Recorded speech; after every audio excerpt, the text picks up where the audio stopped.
Welcome back to MMA Al Dente. I'm here to talk about Nasrat Haqparast versus Landon Quinones Stewart.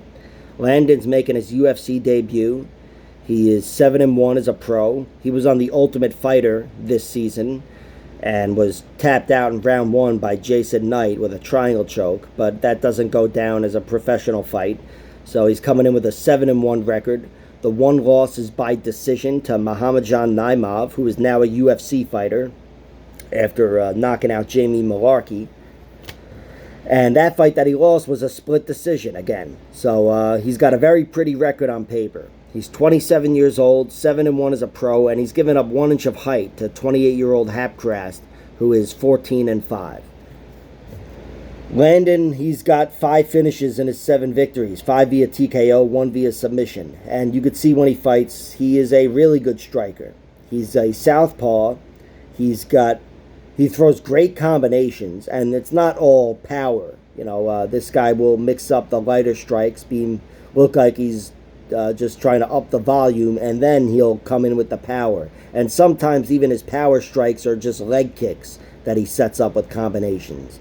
In one of the fights, he was taken over with the leg kicks. And also, he's got some takedowns off of his nice striking as well. Seen him hit a few takedowns, very well timed. The guy's definitely a good athlete and still developing as an MMA fighter, no doubt about it. I doubt many of his losses in the future are going to look like that Jason Knight fight.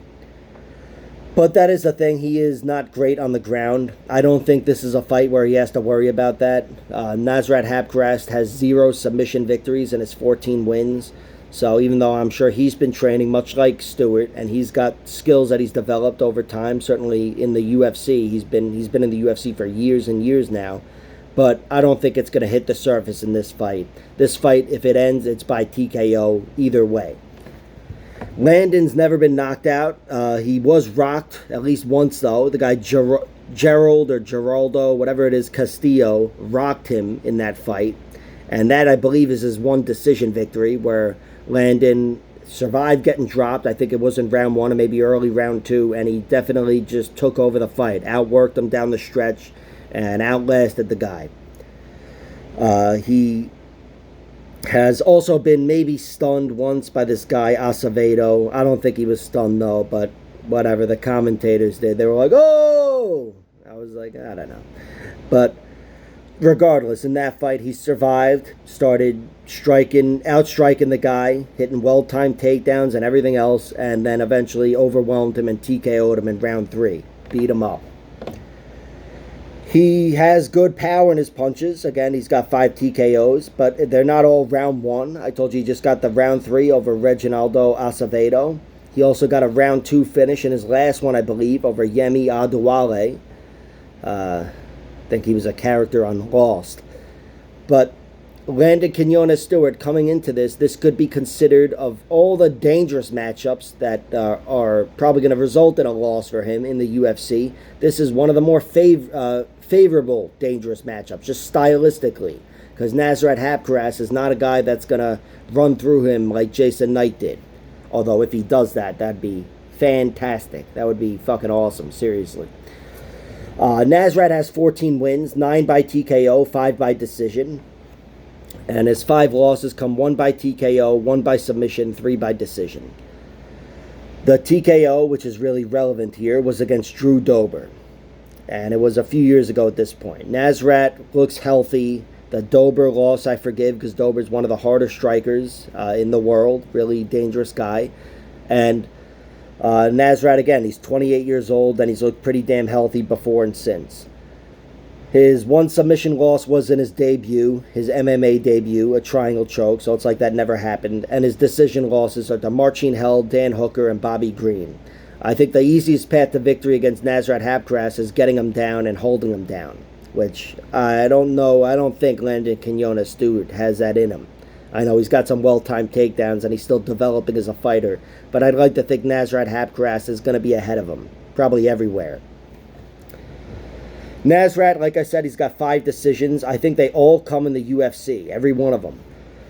He was nothing but finishes on the regional scene, and now in the UFC, he's only got 1 finish, and it's over Joaquim Silva, knockout in round 2. And, you know, it's not like he's never going to win another fight by knockout. I do think Nasrat, again, is still entering his prime here, and he's still as dangerous as ever on the feet. But he's fighting some really tough guys. That's where he won decisions against Mark Giacchese, John McDessie, Rafa Garcia. That guy's a savage. Thibaut Guti, and Alex Muniz, or whatever. But at the UFC level, yeah, you're probably not going to be the dominant guy. It's like some hockey player that's got 100 goals every season, 200 goals. He's the man. And then he gets to the NHL, and they're like, you should fight for us. Go out and, like, fight. And, Nasrat Haqparast, he's already made it to the NHL, so to speak, and he's definitely an above-average fighter who doesn't have a lot of physical weaknesses. I think if he had more knockouts going against him or was older, simply, older than 28, I'd probably bet on Landon Quinones Stewart. And instead, I'm probably still just going to bet on Landon Quinones Stewart, but not with a lot of confidence. My pick is Nasrat Haqparast wins this fight. I'd love to see him get a finish, but again, I trust Stewart's durability as well, so I think the most likely path would be decision. And even more than anything, I'd love to see somebody win by submission here. For the love of fucking Pete, Nasrat, go for a submission. No, but Nasrat by decision is the pick. And also, I think I threw a sprinkle on the under, just to tell you the truth. The under was set at 2.5 rounds, plus 120. I figure with the knockout prowess of both guys, the underrated power of Haqparast, and just the whole inexperience thing, yeah. I threw a sprinkle on that in a parlay that'll go to shit. But Nasrat Haqparast is the pick, and I'm not betting on this really at all. Like, share, subscribe, all that horseshit. Check out my other videos.